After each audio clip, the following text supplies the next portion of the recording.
everybody, and welcome back to the Jerry and Carol Harris Jewish Destiny series. I'm your host, Rabbi Pinchas Landis, and let's dive right in to study some Jewish history together. Actually, before we start, a quick public service announcement that I will make again at the end.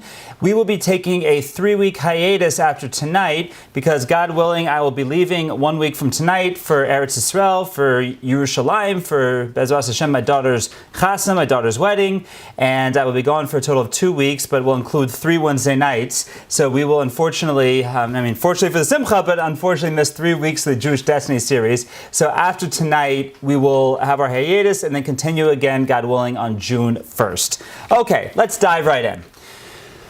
The past number of weeks, it's almost like 1 week is more depressing than the next, discussing the happenings of Jewish history, the beginning of the 17th century, before that, the 16th century, the 15th century, and it's just like this whole side of these, every millennium, one is almost worse than the next, going really from the time of the Crusades up until this time period. But the event that we're going to discuss tonight is really the culmination of all that. It will be the greatest massacre of Jews, the greatest attempted genocide of the Jewish people, really from the destruction of the Second Temple until modern times. Now, obviously, this will eventually become dwarfed by the Holocaust in modern times, but at least in all these bloody centuries and generations that we've been covering, nothing will compare, it will all pale in comparison to what we are going to talk about tonight. And tonight, we are going to address what's known in Hebrew as Gezeros Tach V'Tat, or in English, or by secular historians, as the Khmelnytsky massacres. And this is a time period of about 2 to 7 years, depending on how we count it, where we see anywhere from 100,000 to 250,000 Jews being slaughtered in the Ukraine and in Poland. And, those were really big numbers before Hitler, Yamach Shemo, came along to dwarf those numbers. But this is really a watershed moment and the bloodiest event from the time of the destruction of the Second Temple until the Holocaust. So if this series has been depressing lately, just hold your hat on for tonight. So as we look at the landscape in the mid-17th century, the Jews, as we said, had been forced out of Spain, had been forced out of Western Europe, and they had settled in Eastern Europe. Now, Eastern Europe was, for the most part, 2 major empires. You had the Polish Commonwealth and the Tsarist Russia, the Russian Empire. Now, neither place was particularly favorable to the Jews, but the Jews had fared, until this point, quite well under the Polish rulership and the Polish Commonwealth, under the Polish crown. It is a time period even known for Poland as the Golden Age of Spain, because we're going to see after this point, Poland has many wars, and it really will never again emerge as a major world power. But in the dawn of the 16th century, the 17th century, the Jews had fared quite well in the Polish Empire. But there's this one portion of the Polish Empire, that happens to be very much in our news stories today. Every time you look at the news, you are hearing about none other than the Ukraine.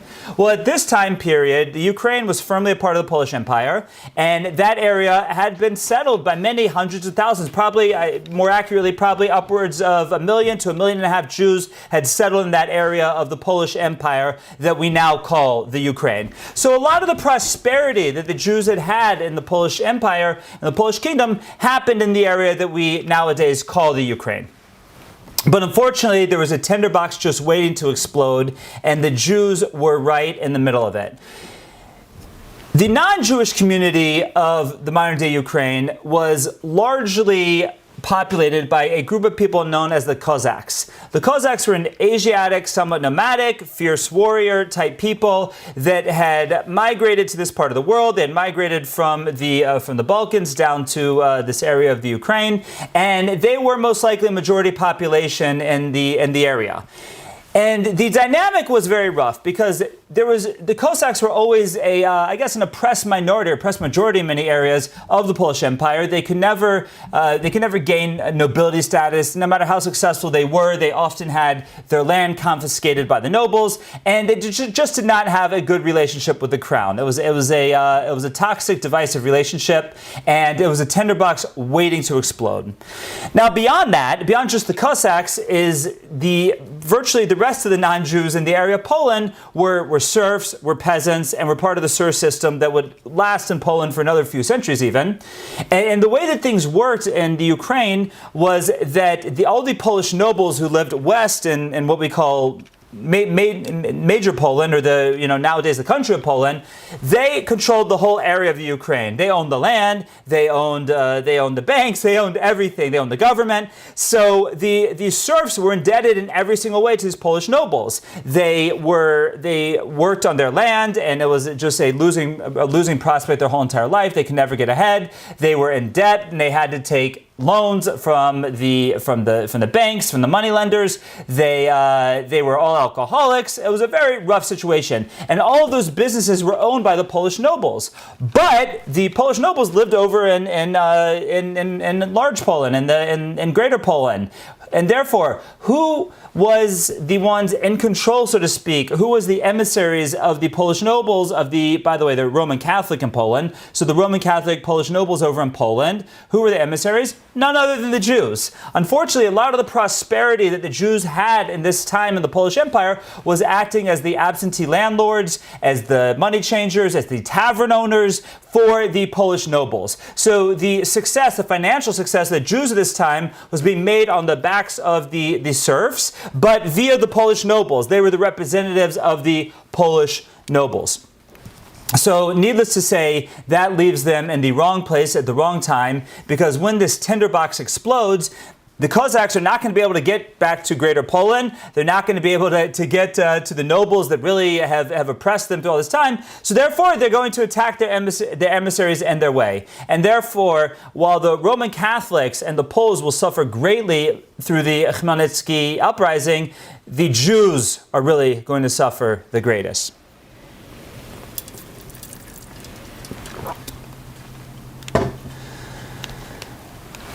So the way that things play out is the tensions had been going on for generations, but the Cossacks never had the leader, never had the organization to be able to properly rebel against their Polish nobles who were oppressing them.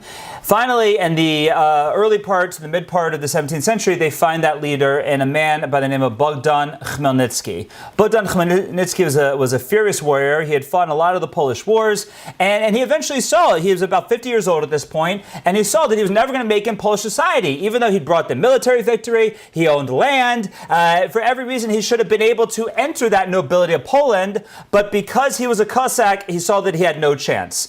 So what happens, and he saw this after a court case where he lost his land by virtue of the fact that he wasn't Polish, that he was a Cossack, and he saw that something had to be done. So he becomes the leader that the Cossack had been waiting for. And in 1637, he mounts a rebellion against the Polish overlords, and the rebellion is successful initially, and he's able to gather together the Cossacks and the disgruntled peasants, and in that first wave of violence, that first wave of his uprising, there's about 2,000 Jews that are killed, which again, until this point in history, those were large numbers. I mean, when we look at the Spanish Inquisition and expulsion, the numbers of killed were maybe 10,000. The Crusades also maybe 10,000. So 2,000 was a large number.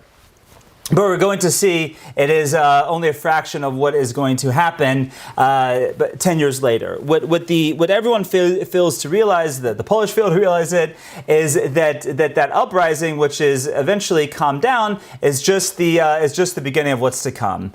And in 1648, we see the major uprising begin. Now, we call this in Hebrew Tach v'Tat because the Hebrew years were Tach, which is the letters Tav Ches, which means it was the year 5408, and Tach 5409. And that corresponds to the secular years 1648 and 1649. So nothing in the interim between the small rebellion of 1637 and 1648, nothing had been resolved. So in 1648, Bogdan Khmelnytsky rallies together rallies together everyone. He rallies together the Cossacks, he rallies together the peasants, and he mounts a major rebellion against really a revolution against the Polish. Now, a lot of the friction between, and definitely in the eyes of Khmelnytsky, a lot of the friction between the Cossacks and between the Polish was religious. Now, we haven't mentioned the Great Schism, the original Great Schism of the Church in a long time. If you remember way back, I don't know how many sessions ago, 20 sessions ago or so, we discussed the splitting of the Roman Empire, and that became the splitting of the Catholic Church into what became the Roman Catholic Church of the West and the Eastern Orthodox Church of the East. And the line of scrimmage of that divide essentially was the Ukraine, because the Polish were Roman Catholic and the Cossacks were Russian Orthodox. So Khmelnytsky and many of his Cossacks saw this rebellion against the Polish as very much a religious war. And therefore, their wrath is going to be taken out not only on the nobles and the Jews, but on the Roman Catholics. And we'll see that the Roman Catholic clergymen are going to be treated just as bad as the Jews at this time. It's going to be just as bloody and just as terrible for them as it was for the Jews. In April of 1648, Bogdan Khmelnytsky proclaims freedom for Ukraine and the Cossacks and the peasants, and they say that they have established essentially their own state. They say that that Ukraine is their own country. It's the first time Ukraine has any sense of independence. As we said before, up until this point in history, it's always under the Kingdom of Poland, the Commonwealth of Poland. But in April 1648, at the beginning of this uprising, he says that Ukraine is now a Cossack state, and the Polish nobles will pay. And the movement grew, and they start making their way west, and they slaughter any connection to those Polish nobles in their wake. As we said before, many of those were Jews. They were Roman Catholic clergy, and they got to some of the nobles themselves. Eventually, they cross into Poland proper, and they capture the town of Lvov near the Polish-Ukrainian border. And at this point, the Polish realized that they were in trouble. They realized they had a real revolution on their hands because the war, so to speak, had been brought to their doorsteps. So the Polish government, the Polish kingdom, calls a truce with Khmelnytsky. A king had died, a new king had been appointed, and Khmelnytsky was stupid enough to listen. He accepts the truce, and the truce is that the Ukraine will remain autonomous, and they'll be an ally to Poland, and Khmelnytsky will be the governor in the Ukraine, and that was the truce. What happens at this point is Khmelnytsky makes his way back to the Ukraine, and his entry into Kiev on Christmas Day, 1648, December 25th, 1648, is a triumphant entry. He's hailed as a hero.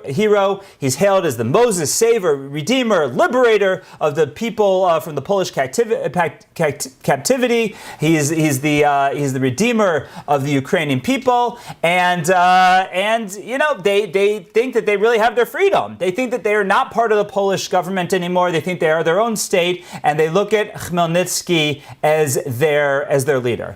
Now, this truce was a tactical error on the part of Khmelnytsky, because all it does is it gives the Polish time to take a step back, to reorganize, to be able to put up better defenses, to be able to come back with a vengeance against Khmelnytsky. And essentially, as soon as they realize that Khmelnytsky has no intention of being part of the Polish Empire, that he is teaching and saying and speaking that they're an independent state, then the Polish just reorganize and plan to find another day down the road. Now, the bigger problem, though, at this point is, even though Khmelnytsky was saying the revolution is over, the Ukraine is a free country, we have our sovereignty, similar to what we saw at the time of the Crusades, is the genie had been let out of the bottle. That the peasants and the Cossacks have been given swords and been told to fight. And it's not like you can just take those swords away and say, okay, now go farm the fields that you own yourself and build up the land in the country that we now own ourselves. So what happens is that instead of the members of Bogdan Khmelnytsky's army going back to Ukraine to build the country, they keep taking out their wrath against everyone, the Polish, the noblemen, the Catholics, and of course the Jews. And we see that during this time period, as we said, that upwards of 100,000 to a quarter of a million Jews are slaughtered. Now that's out of maybe a million or 1.5 million Jews in the area at the time.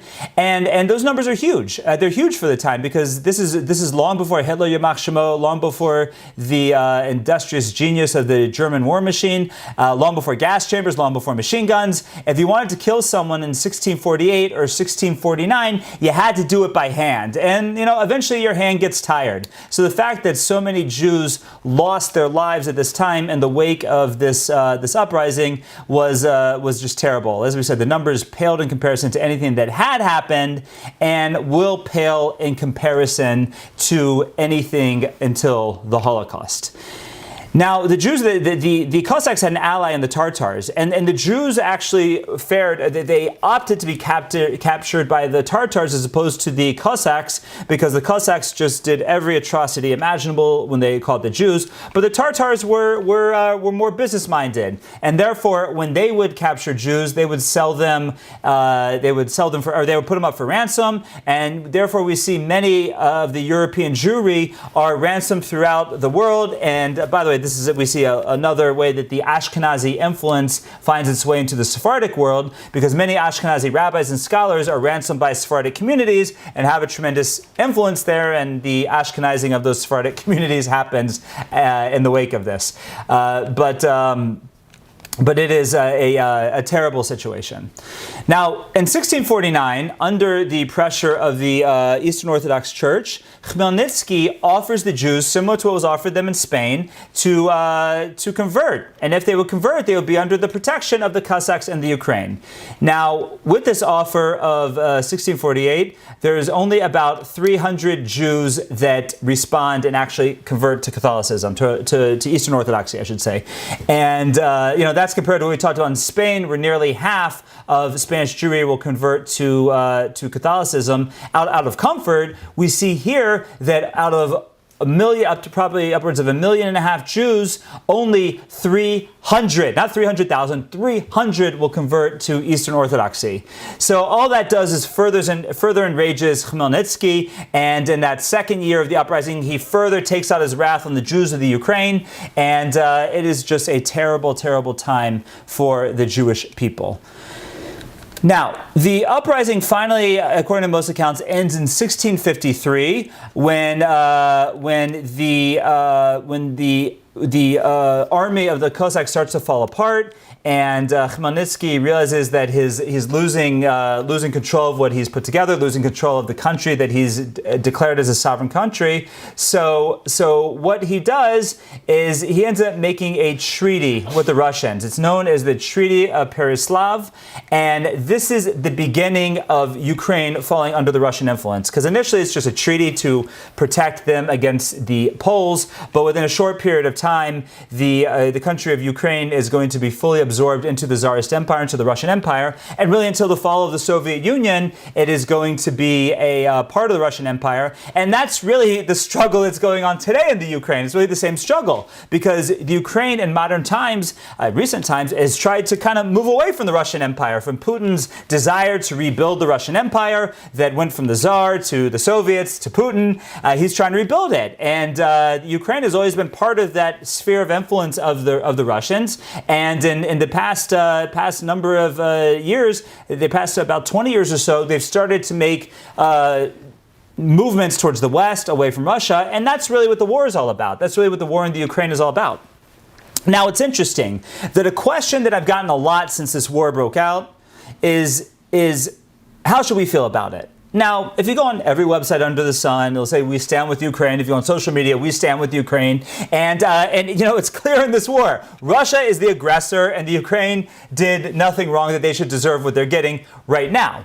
But if we look at it with a 30,000-foot view for a second, there's many who have kind of said, like, a curse on both of their homes. Because, while, yes, there are 300,000 Jews in the Ukraine, we want those Jews to be protected, but you're talking about a country that really until these past 20 years or so, has not been very favorable towards the Jews. It has not been a hospitable place for the Jews. Definitely through the Russian influence, through Soviet times, through Tsarist times, Soviet times, and really until modern times, it has just not been a very happy place for the Jews. Yes, people say, but Zelensky's Jewish. Yes, he is Jewish. He married a non-Jew. His kids were baptized as Christians. But again, if we look at it, in sort of the snapshot of today, yes, it's terrible. We side with the Ukrainians. The Russians should get out of there. But if we look at it with the hindsight of history, and I've heard others say this, I'm not saying this myself, I've heard people much bigger than me say this, is to a certain extent, maybe the Ukrainians are getting what they deserve for, first of all, for this Gezeres Tachvatad of 100,000 to 250,000 Jews being killed, and all the subsequent anti-Semitism that has happened from this point until modern times. Okay, not a very politically correct perspective, but definitely one that should give us pause and that we should think about and take into consideration. Now, in many ways, this time period, the Khmelnytsky uprisings and the brutal murder of so many Jews was really the final straw for the Jews at this time. The Jews just had no more patience for the situation, and we're going to see that this heralds in a situation that will really be, as we call in Hebrew, the makiv apachis, the final blow to European Jewry at this time, and what I'm referring to is that the world as a whole, so this is what's happening in Eastern Europe, the Ukraine, Poland, it makes its way into Lithuania, it even makes its way a little bit into Russia. By the way, this is how Jews end up in Russia, because running away from the Ukraine and Lithuania and Poland, the next place to go is Russia. So this is when we see Jews continue to move east and make their way to the motherland, to Russia proper. But something else is going to go on at another point in the world that's going to affect nearly the entirety of the Jewish world. And that is, we're going to now shift our focus for a moment to Turkey, to the Ottoman Empire. And enters a man by the name of Shabtai Tzvi. Now, Shabtai Tzvi is a very, very interesting character, very murky background. We don't know a lot about his early times, but he was born, we know, according to most records, he was born in 1626. He was known through his early ages to be a tremendous scholar. He got smicha at a young age, and in many ways he was looked at being, having much promise for the Jewish world. Now today we would probably label him as a bipolar, because we see that as his behavior was recorded, he had many times when he was manic and many times when he was depressed. And when he was depressed, he would become a recluse, he would become reclusive, he'd go away from everybody, which in the times was a sign of being a holy man. And then when he was manic, he would come and do amazing things. Now, what happens is that so he's born in 1626, and he's really, so to speak, hitting his stride in these years of 1648 and 1649. Now, in Jewish ideology, when we talk about the Messianic era, there's definite ideas, starting with our prophets, working our way down through Jewish thought and Jewish history, that before the Messianic era can be achieved, there's going to be a great reckoning of the world. There's going to be it's referred to as Milchamas Gog and Magog, the war of Gog and Magog, and a war when the wrath of the world is going to be taken out on the non-Jews for the oppression that they have put onto the Jews. And we understand that many Jews are going to be affected by that in a major way.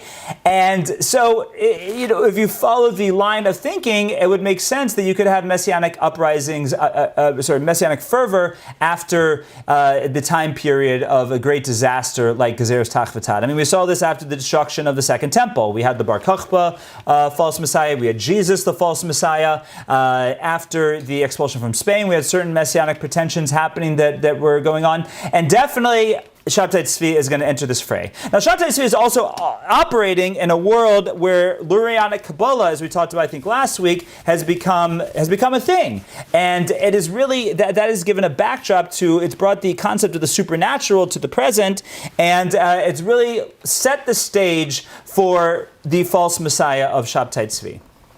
Now, in 1648, the same year where the massacre begins in the Ukraine, that he's 22 years old, and that's going to be when he starts to have certain messianic pretensions, messianic claims.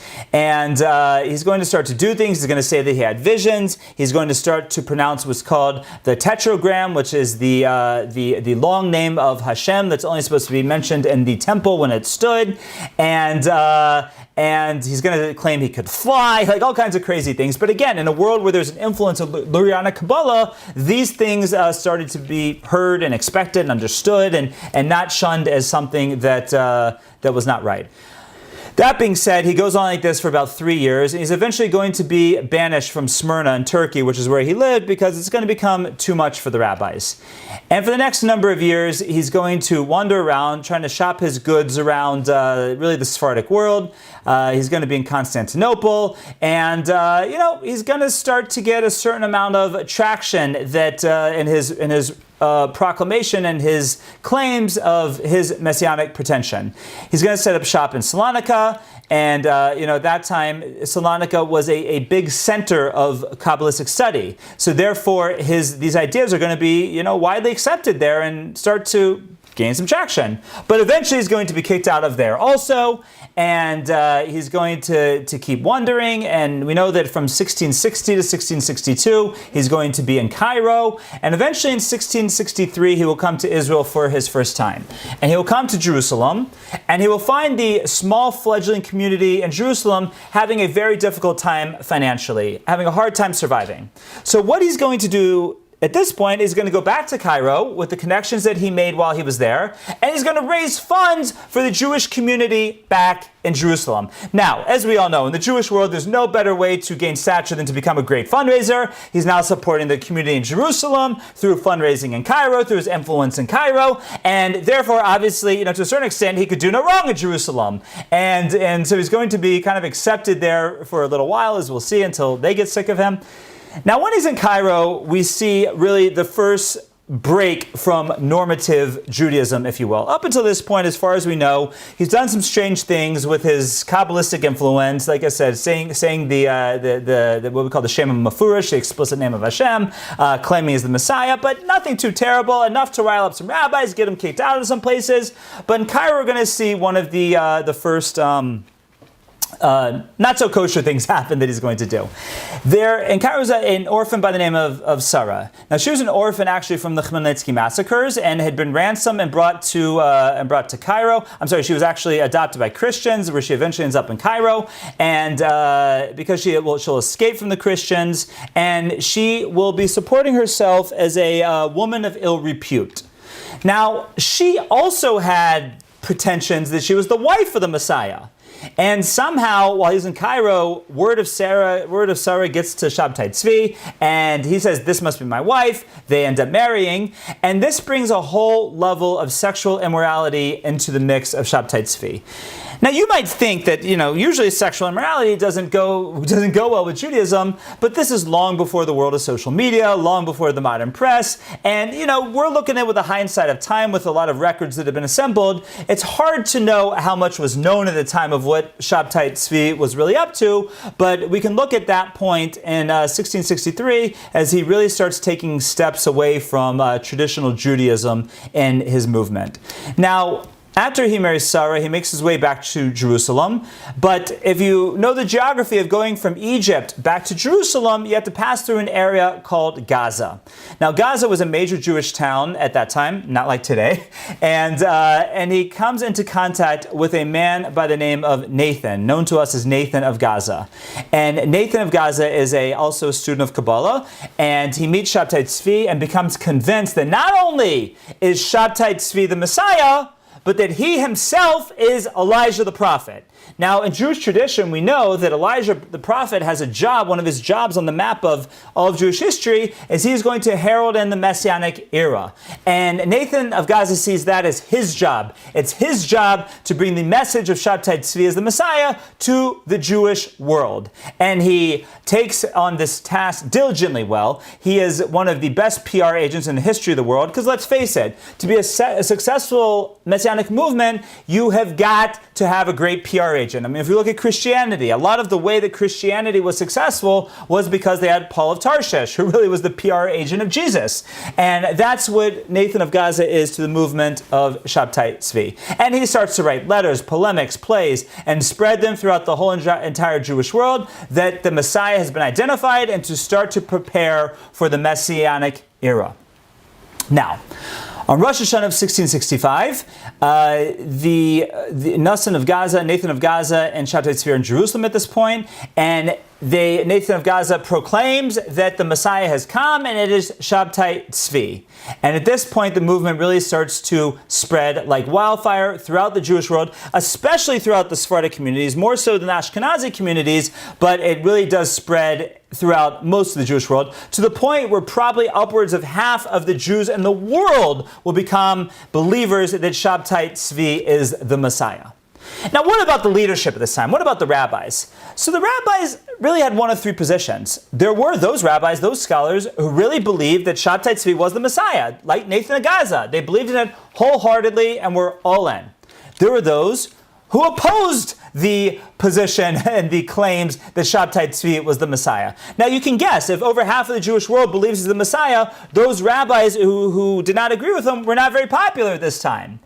And then you had the rabbis in the middle who said, okay, maybe, maybe not, let's wait and see, let's not take a stance one way or the other, a little wishy-washy about it, and we're going to see how that comes back to bite the Jewish world.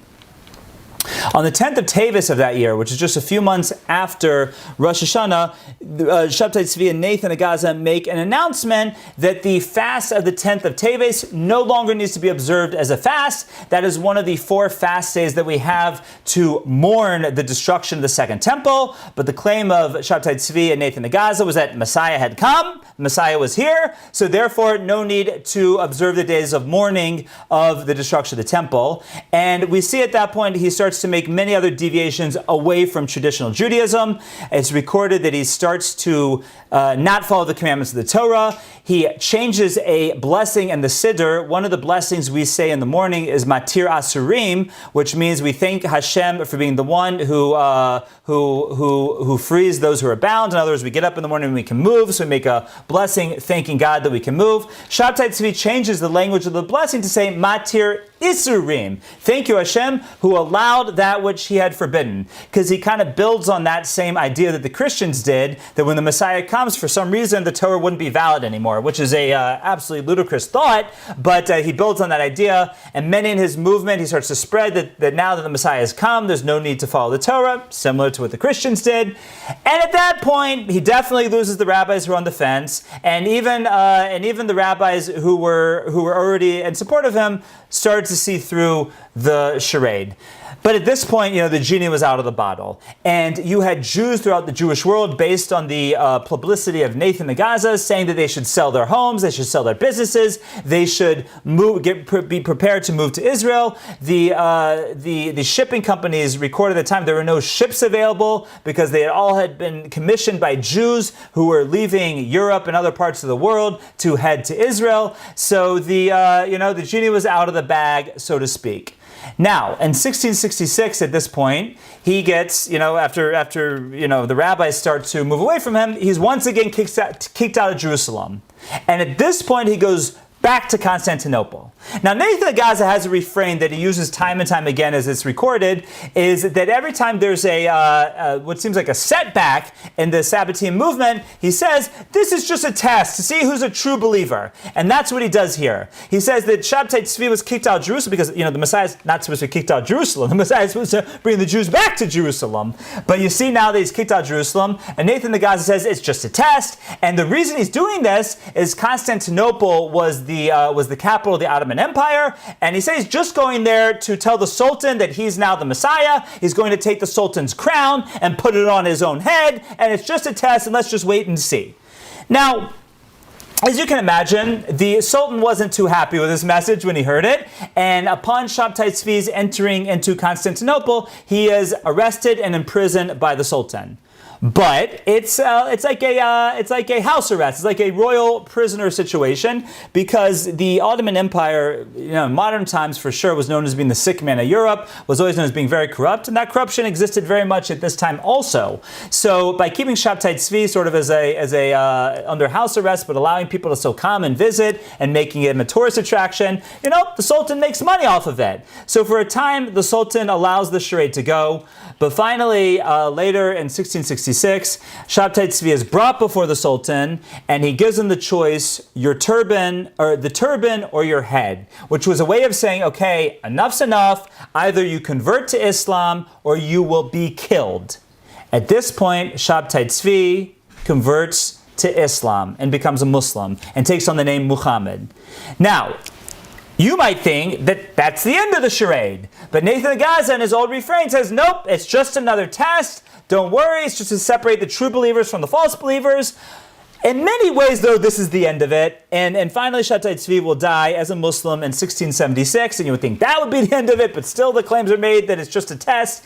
But unfortunately, we're going to see that there are still, even though it's not millions of Jews anymore who believe in Shabtai Tzvi, we'll see there are still tens of thousands of Jews who will believe in Nathan the Gaza and believe in the movement. And even after he dies, now many of them will give up after he dies, because let's face it, what's 100% clear, and everything that is Jewish, and the Talmud and the Rambam and Kabbalah and everything, is that the Messiah is not coming from the dead, right? We're not Christians here waiting on the Messiah to come back from the dead. That's not Judaism. And anyone who believes in that is espousing a non-Jewish belief. So if you ever hear somebody, whether it's Jews for Jesus or unfortunately other Jewish groups, who are claiming that, not that Jews for Jesus is a Jewish group, that's a missionary group, but there are, unfortunately, even today we have other Jewish groups who claim that their leader, who has already passed away, has already gone to the Olam Emes, to the next world, they claim that he's going to come back and be the Messiah. Not a Jewish idea, never was, and we see at the time of Shabtai Tzvi, when he dies, that is finally, in many ways, the end of the movement. Now, there are still small pockets of Sabbateans that will exist for a long time, but for the most part, that is the end of the movement. But with the end of the movement is really the final blow to the Jewish world at that time. You follow the national depression at this point, crusades, the expulsion of Spain, Tach v'Tad, now this false messianic claims and everything that means. And at this point, we're going to see that this is really going to be the watershed moment of Jewish history. That all of the isms that we have dealt with in the 17th, 18th, 19th, 20th, and now the 21st century are going to be this is the watershed moment that will begin them all. And in many ways, we can look at Shabtai Tzvi and say that he's the beginning of all those isms. He's the beginning of reform. He's the beginning of socialism within the Jews. He's the beginning of Jews saying, I've had enough of Judaism. Because even with Lurianic Kabbalah saying that, okay, Jews just have to go around the world and unleash the sparks of holiness, that's not going to be even enough for most Jews. So we're going to see within a century of Shabtai Tzvi, we're going to have the Enlightenment and reform and the real break of traditional Judaism that we're still dealing with in many ways today. So this is a really the aftermath of Shabtai Tzvi, as we're going to talk about when we meet again in June, is a terrible time for the Jewish people. There's going to be no faith in the establishment, no faith in the rabbis, because the rabbis did not stand up. And not only that, we're going to have major witch hunts amongst the rabbis, and even very prominent rabbis. And so it's like you go from this great debacle of a false messiah to rabbis fighting, oh, you were a Sabbatean, oh, you are a Sabbatean, oh, you're not. And we're going to talk about that and the negative outcome of that in our session when we meet again in June. But this was really just the, so to speak, icing on the cake for terrible times of the Jewish people. And when we meet again in 3 weeks, God willing, June 1st, we will start to discuss the aftermath of this and really just the Jewish people trying to pick themselves up. As I said, in a negative sense, we're going to see Jews moving away from traditional Judaism, the beginning of Jews being involved in breaking from traditional Judaism.